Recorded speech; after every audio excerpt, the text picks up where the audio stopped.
जय हिंद। आज का हिंदी अखबार विश्लेषण रिव्यू में आप लोगों का हार्दिक स्वागत है। निरंजन अंडरस्कोर दास डॉट ऑफिशियल। अभी आप यूट्यूब पे हमसे जुड़े हैं। हिंदी अखबार विश्लेषण हिंदुस्तान अखबार से शुरू करते हैं। मंगलवार 27 दिसंबर 2022, पौष शुक्ल पक्ष चतुर्थी, विक्रम संवत 2079, पुण्यागाम।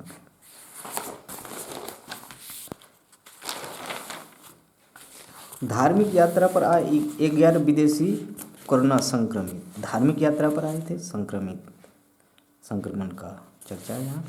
खुलासा, बीएसएससी पेपर लीक में एक सॉल्वर समेत 4 गिरफ्तार। 4 सॉल्वर में से एक को ईओयू ने अब तक अपनी गिरफ्त में ले लिया है। एडीजी मुख्यालय ने प्रेस वार्ता में दी जानकारी। कहा, कोडिंग की नई व्यवस्था के कारण जल्द पकड़े गए अपराधी। पटना समेत राज्य के 68 नगर निकाय में मतदान कल होना है। वेणुगोपाल धूत बैंक लोन घोटाले में गिरफ्तार। चंदा कोचर ने नियम विरुद्ध दिया था कर्ज। संकुचित नजरिए से आज़ाद होना होगा। उत्तर भारत में कड़ाके की ठंड। चीन के 47 युद्धक विमान ताइवान की सीमा में घुसे हैं। 18 JF और 11 J-1 लड़ाकू विमान ने ताइवान की ओर उड़ान भरा। 18 JF, J-16 और J-11 18 J-16 कितना 18 जेट और 11 J-1 ये फाइटर प्लेन जो है ताइवान की सीमा में घुसा। इसलिए शक्ति प्रदर्शन, ये शक्ति प्रदर्शन का एक नतीजा है। 1200 इतिहासकार अतीत से वर्तमान तक करेंगे मंथन। प्रतिदिन होगी 3 सत्र। मंगलवार को बुधवार को कुल 6 सत्र आयोजित होंगे। संगोष्ठी में शामिल विद्वान शोधार्थी एक पक्ष पर शोध पत्र देंगे जो 500 शब्दों में होगा। शोध सारांश 500 शब्दों में होगा। यह सौभाग्य की बात है। विश्वविद्यालय कुलाधिपति गोपाल नारायण सिंह ने कहा कि सौभाग्य की बात है कि बिहार में पहली बार यह अधिवेशन रोहतास में हो रहा है। अखिल भारतीय इतिहास रोहतास में हो रहा है फ्रेंड्स, रोहतास औरंगाबाद। देवी प्रसाद सिंह बोले कि अधिवेशन इतिहास के पुनः संकलन में मील का पत्थर साबित होगा।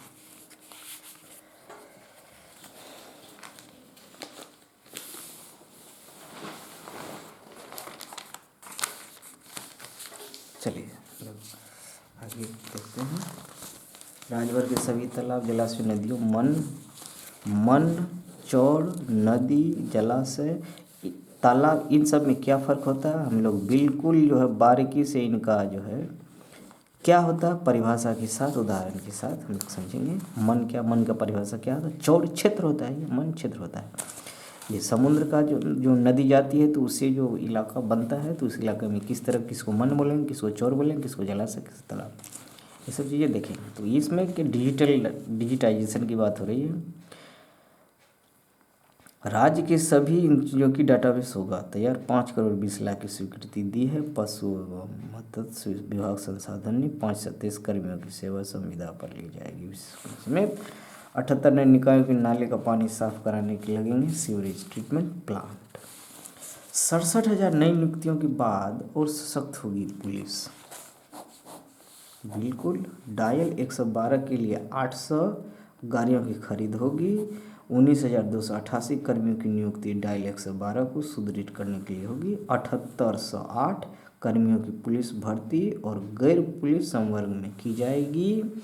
पुलिस महकमा किसी मामले की पीड़ित महिलाओं को हर संभव सहायता प्रदान करने के लिए प्रत्येक थाना में एक महिला हेल्प डेस्क स्थापित करने जा रहा है। अभी 400 थानों में यह प्रयोग के तौर पर चल रहा है। राज्य के सभी 1072 थानों में बहाल हो जाएगा। राज्य में कितने थाने हैं?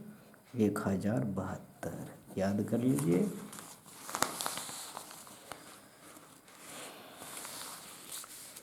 हिमाचल केरल जाने वाले यात्रा करने लगे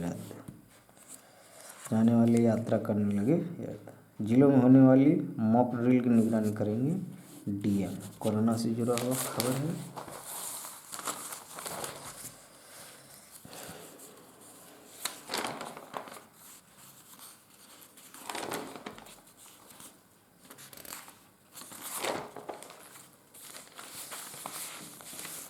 बर्बरता यात्रा और उम्मीद का सियासत से समाज और पुलिस तक बहुत उथल पुथल भरा रहा 2022। खत्म होती राजधानी दिल्ली समेत कई शहरों में हिंसा और बर्बरता उदाहरण देखने को मिले। विभूति नारायण राय पूर्व IPS अधिकारी है। CBI की सक्रियता, वेणुगोपाल का मामला हो या लालू प्रसाद यादव का, CBI कानून के तहत चले।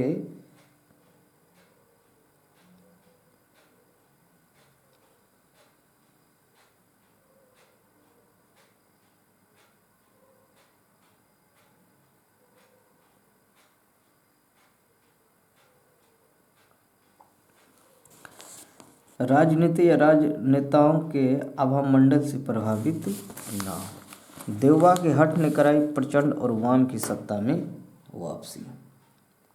चलिए ये आर्टिकल ले लेते हैं।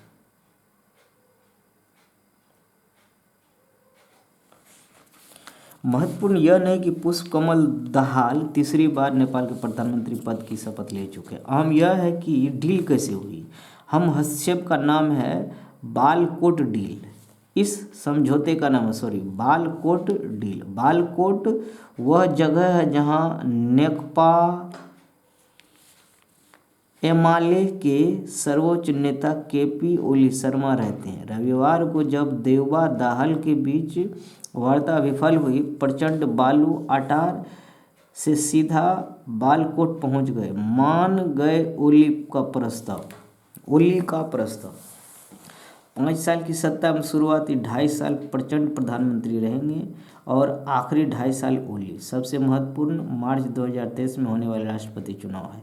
बालकोट में तय हुआ कि ओली की पार्टी ने नेकपा एमाले के लिए ही यह कुर्सी आरक्षित रहेगी, अर्थात विद्या देवी सिंह भंडारी तीसरी बार भी राष्ट्रपति की कुर्सी पर विराजेंगी। एमाले माओवादी गठबंधन सरकार को राष्ट्रीय स्वतंत्र पार्टी रासवपा, राष्ट्रीय प्रजातंत्र पार्टी राप्रपा, जनता समाजवादी पार्टी जसपा, जनमत पार्टी, राष्ट्रीय उन्मुक्त पार्टी राउपा, स्वतंत्र सांसद प्रभु शाह, किरण कुमार शाह व अमरेश कुमार सिंह का समर्थन रहेगा। आपने पार्टी का विश्लेषण देख लिया।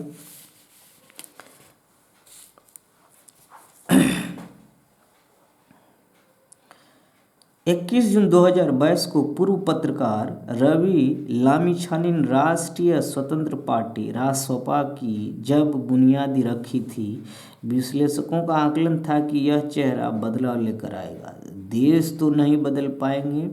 रवि लामिछाने ने खुद को जल्द बदल लिया। राजतंत्र समर्थक राष्ट्रीय प्रजातंत्र पार्टी राप्रपा के अध्यक्ष राजेंद्र लिंगदेन ने स्पष्ट किया कि प्रचंड सरकार को हम बाहर से समर्थन देंगे। 28 मई 2008 को नेपाल से जब राजतंत्र की विदाई हुई थी, तब माओवादी सबसे ज़्यादा खुश थे। नेपाली सत्ता के अंतःपुर में रघुवीर महासेठ का दबदबा पिछले 5 वर्षों में बना है। ओली ने जिन 3 लोगों को उप प्रधानमंत्री बनाया था, उनमें रघुवीर महासेठ भी थे, जिन्हें विदेश मंत्री का पदभार भी दिया गया था। नेकपा एमाले स्टैंडिंग कमेटी के सदस्य रघुवीर महासेठ जनकपुर से हैं। तराई में पार्टी के रणनीतिकार भी माने जाते हैं। वह चंद दिनों पहले तक दिल्ली में थे।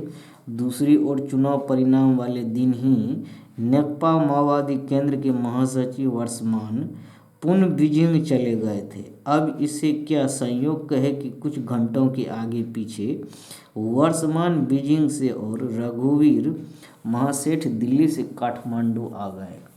रघुवीर महासेठ किन किन माओवादी नेताओं को बुलाकर बैठक करते रहे, उनकी सूचना KP शर्मा ओली को लगातार मिलती रही।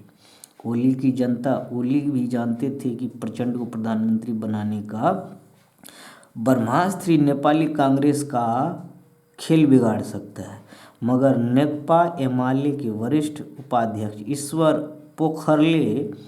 पोखरेल और महासचिव शंकर पोखरेल इस फार्मूला से असहमत थे। चुनांचे दोनों नेताओं को इस बातचीत से दूर रखा गया था। दरअसल प्रचंड को प्रधानमंत्री बनाने का प्रस्ताव महासेठ का था। महासेठ ने 12-14 महीने बाद ओली और प्रचंड की आपस में बातचीत कराई। दोनों नेताओं के बीच टेलीफोनिक संवाद से बर्फ का पिघलना शुरू हुआ।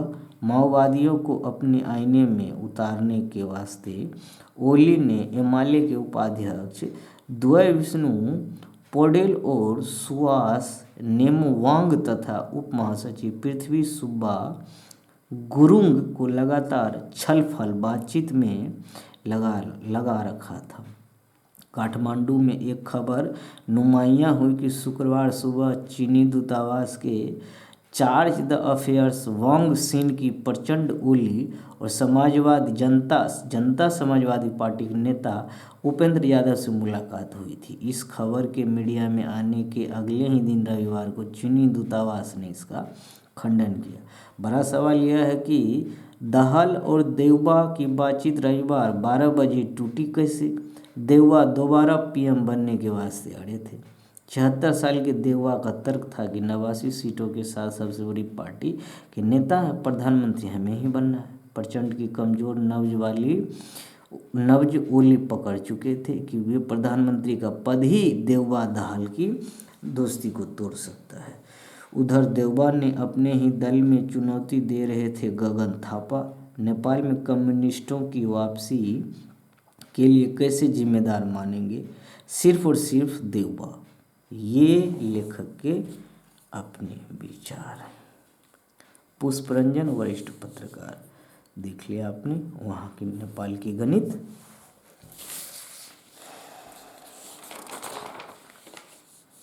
शीर्ष क्रम में दरारों के बीच श्रेयस बनी उम्मीद। बाबर की शतकीय पारी, पोंटिंग का 17 साल पुराना रिकॉर्ड तोड़ा। 25 बार एक कैलेंडर में 50 रन करने वाले पहले क्रिकेटर बने बाबर आजम। 25 बार एक कैलेंडर वर्ष में 50 रन करने वाले पहले क्रिकेटर बने। 50 बार हो गया। अच्छा, 50 रन पार किया 25 बार एक कैलेंडर ईयर में, मतलब 50 रन 25 बार मार दिया। क्या बात है। 4 टेस्ट शतक लगाने वाले पहले कप्तान।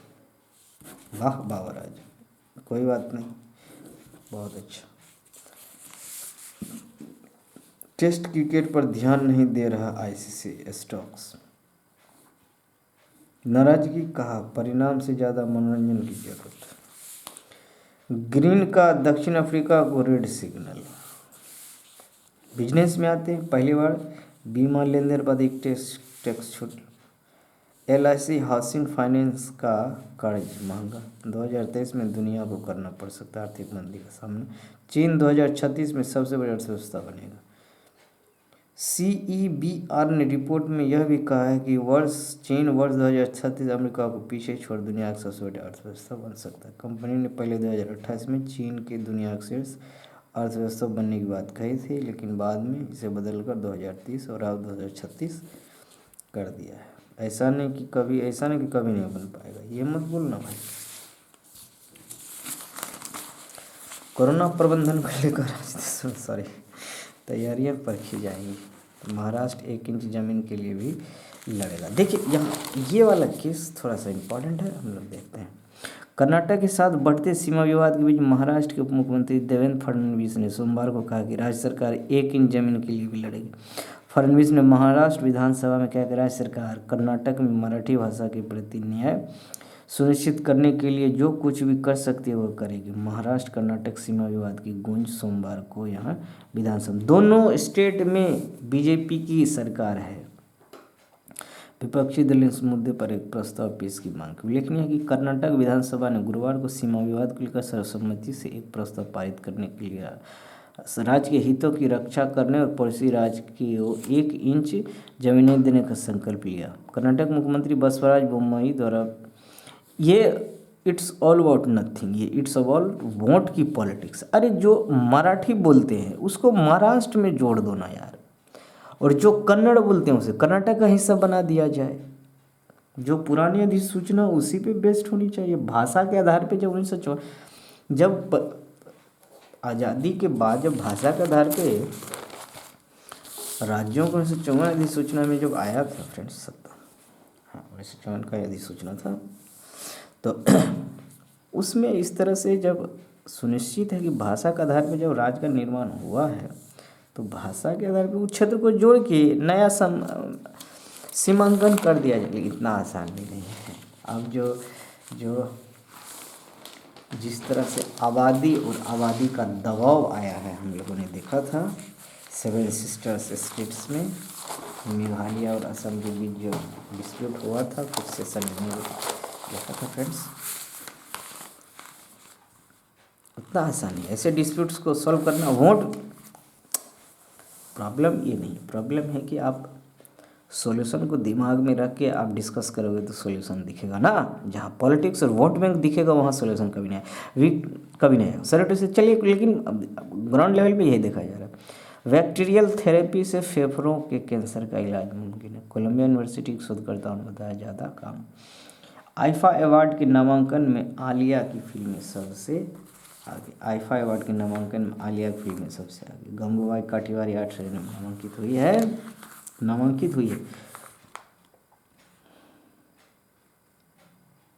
नामांकन हुआ, कौन जीतेगा देखेंगे।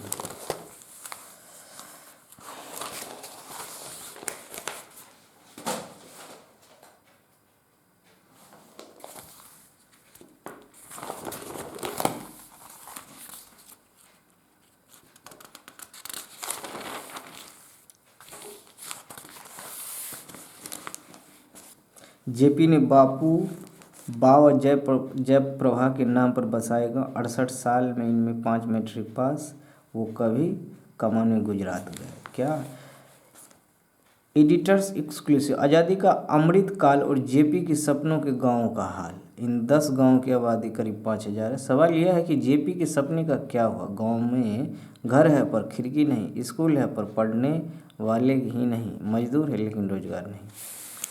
बिहार में भी पहुंचा कोरोना। बोधगया में 11 विदेशी पर्यटक पॉजिटिव मिले हैं। सीबीआई ने लालू के खिलाफ जो केस पिछले साल बंद किया उसे फिर खोल दिया है। यूपी 1 में लालू के रेल मंत्री रहने के दौरान का मामला था।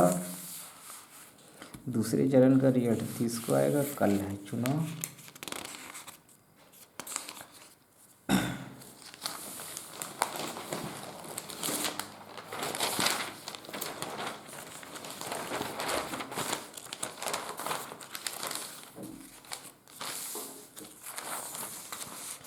पचहत्तर साल में देश के बॉर्डर पर सबसे बड़ा रेल प्रोजेक्ट। हिमालय के पेट से चीन की गर्दन तक पहुंचने वाली हमारी ट्रेन इसी से बौखलाया है चीन। देख लीजिए, भास्कर का ग्राउंड रिपोर्ट है। मैं इस समय चमोली जिले के कर्णप्रयाग में हूँ। चाइना बॉर्डर्स के तवांग, गलवान, डोकलाम जैसा ही समृद्धशील लेकिन कम चर्चित व सुर्खियों से दूर रहने वाला स्थान। यहाँ से कुछ ही किलोमीटर दूर पर है होती बॉर्डर। कर्णप्रयाग तक 2024 में ट्रेन आने वाली है। हमारे लिए यह खबर जगह और साल सामान्य बात हो सकती है, लेकिन चीन से पूछिए जिनकी नींद में कर्णप्रयाग एक बुरे सपने की तरह आता है। चलिए, इस कंटेंट को बिल्कुल आराम से ज़रूर पढ़ें।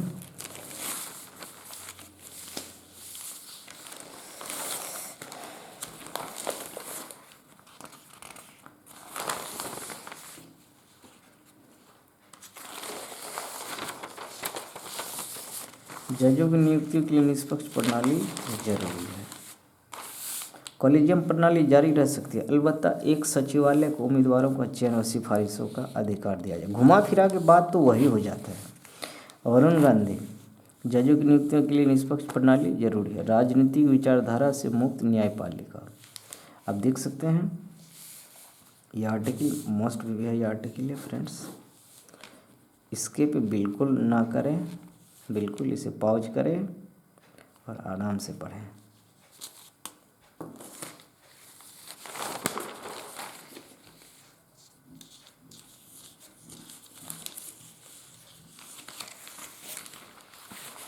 सात राज्यों में चुनाव हुए, 5 में भाजपा आई, एक में आप और 1 में कांग्रेस। गुजरात, उत्तर प्रदेश, पंजाब गठजोड़ बदल गई सरकार। उत्तराखंड, मणिपुर, गोवा, हिमाचल। गोवा में, हिमाचल में, मणिपुर में, उत्तराखंड में। 1 2 3 4 5 6 7 7 मैचिंग।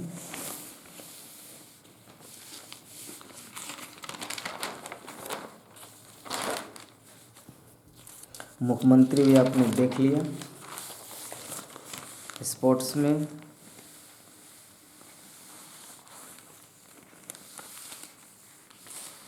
बिजनेस में कोविड के डर से उभरा बाजार, रिटेल निवेशकों के दम में तेजी।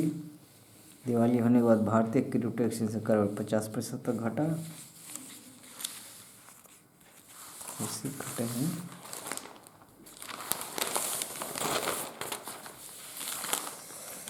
देश विदेश में दुनिया का सबसे छोटा 1300 फीट लंबा कैरिबियाई रनवे 1300 फीट लंबा है। कैरिबियाई रनवे। तस्वीर दुनिया के सबसे छोटे कॉमर्शियल रनवे की है। सबा का डच कैरिबियाई द्वीप का क्षेत्रफल केवल 13 वर्ग किलोमीटर। 13 वर्ग किलोमीटर 4 चौक 16 3 तिहाई 9 मतलब 3 तिहाई 9 4 चौके 16 होता है। तो 16 जो होता है तो 4 मतलब 3.25 दे देते हैं। तो अब 3.5 दे देते हैं हम। 2.25 अराउंड नहीं सॉरी 3.25 3.5 3.25 के आसपास में। इतना कितना छोटा अंदाज लगा सकते हैं। आप साइकिल चलाओगे तो इधर से उधर जा सकते हो। एक बार चले जाओगे, एक बार चले आओगे। यदि आपको साइकिल ठीक ठाक चलाने आपकी आता है तो साइकिल चलाओ। तो ऐसे द्वीपों का नाम देख लो। सबा का डच कैरिबियाई द्वीप।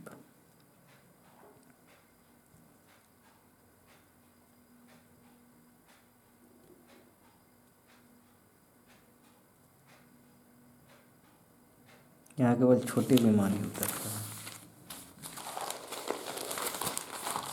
बड़े बीमार बिल्कुल नहीं उतरते।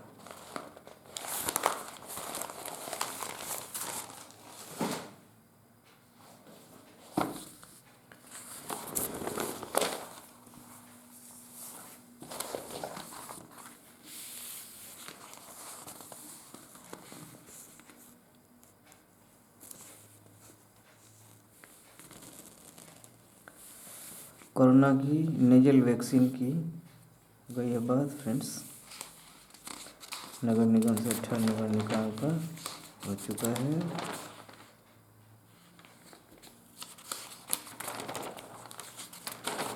चर्चा हम लोगों ने किया था।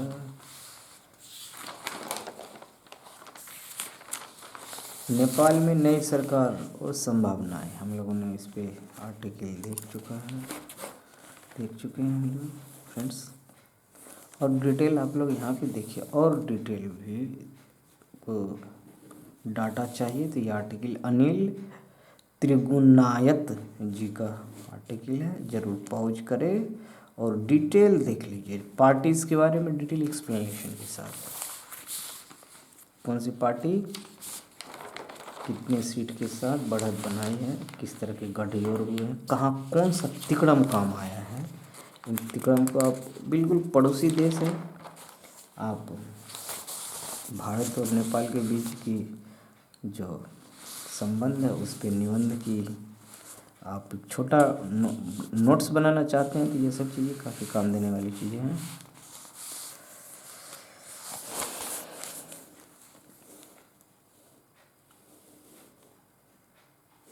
एक समय टेस्ट में शतक लगाने वाले 10वें बल्लेबाज बने कौन? David Warner. Ranji trophy Himachal को 49 रन से समेटा। तेज गेंदबाज दीपक घापोला के 8 विकेट की मदद से उत्तराखंड ने रणजी ट्रॉफी ए मैच के पहले हिमाचल। टेस्ट मैच का फॉर्मेट होता है। रणजी चल रहा है, कौन जीतेगा अपडेट देता होगा।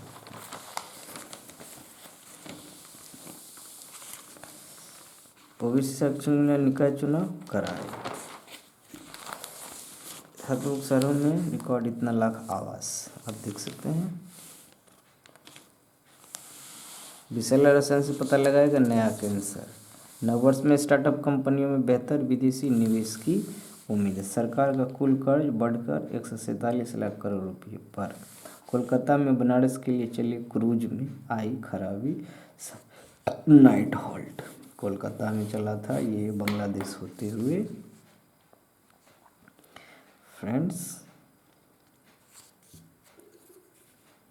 25 विदेशी यात्री भी हैं, अपनी खराबी आ गई थी। कोलकाता से बनारस तक जाएगी।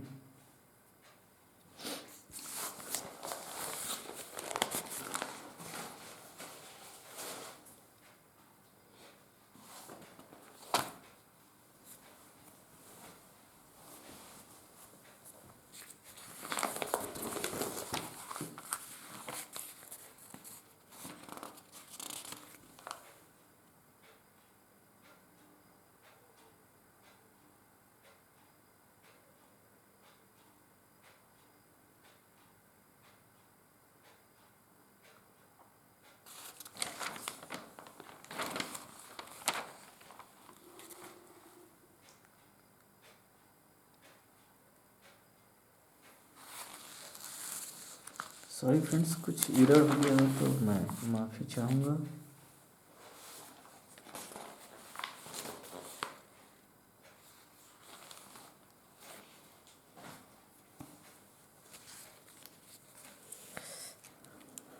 सेशन लेट है, थोड़ी बहुत एरर लाजमी है फ्रेंड्स, सॉरी टू से दिस। दैनिक जागरण का अंक है।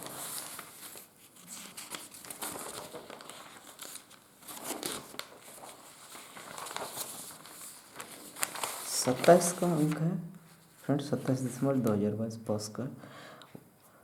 पौष शुक्ल पक्ष विक्रम संवत 2079 का। वैश्विक नेतृत्व के लिए तैयार है भारत।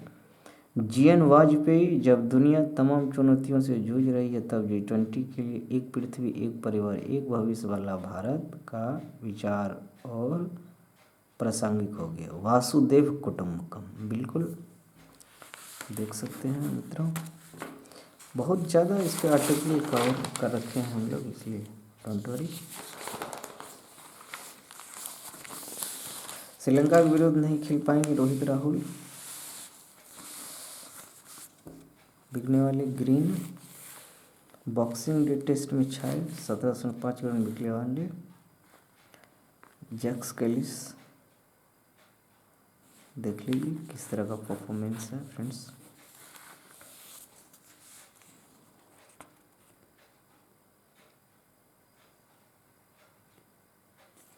कैमरन ग्रीन्स है, कैमरन ग्रीन्स।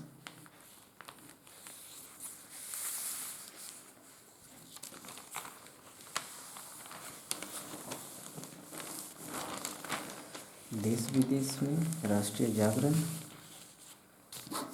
बड़ी संख्या टीके उपलब्ध हैं। सरकार का ऐसा दावा है टीके की अवेलेबिलिटी में कोई कमी। अमेरिका में 45 डिग्री सेल्सियस तक लूट का पारा। तनीषा की मां ने कहा, सीजान ने मेरी बेटी को धोखा दिया। सीजान,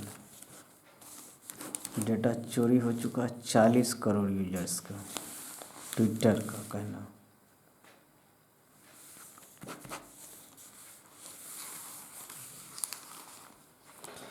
अमेरिकी रक्षा व्यय से बौखलाए चीन ने ताइवान की ओर भेजे 71 लड़ाकू विमान। चर्चा किया था हमने। प्रचंड नीति सेवा संभाला नेपाल के पीएम पद का। नई सरकार ने भारत व चीन के साथ बराबर निकटता की जताई इच्छा। झूठ बोल रहा है, भारत के साथ निकटता कभी इनका हो ही नहीं सकता।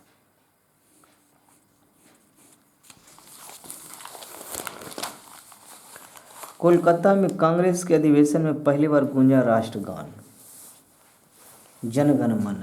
1911 में आज ही 27 दिसंबर 1911 में आज ही भारतीय राष्ट्रीय कांग्रेस कोलकाता अधिवेशन के दौरान पहली बार जनगण मन गाया गया था। रविंद्रनाथ टैगोर द्वारा लिखे गीत को उनकी भतीजी सरला देवी ने गाया था। 24 जनवरी 1950 को संविधान सभा में इसे राष्ट्रगान के रूप में अपनाया गया।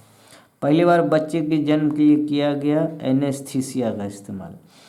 1845 में आज अमेरिका में पहली बार क्राफोर्ड लॉन्ग ने अपनी पत्नी का प्रसव कराने के लिए ईथर एनेस्थीसिया इस्तेमाल किया था। एनेस्थीसिया का पहला सार्वजनिक प्रदर्शन 1849 में टी.जी. मार्टन ने किया। बाद में डॉक्टर लॉन्ग ही एनेस्थीसिया के पहले खोजकर्ता माने गए।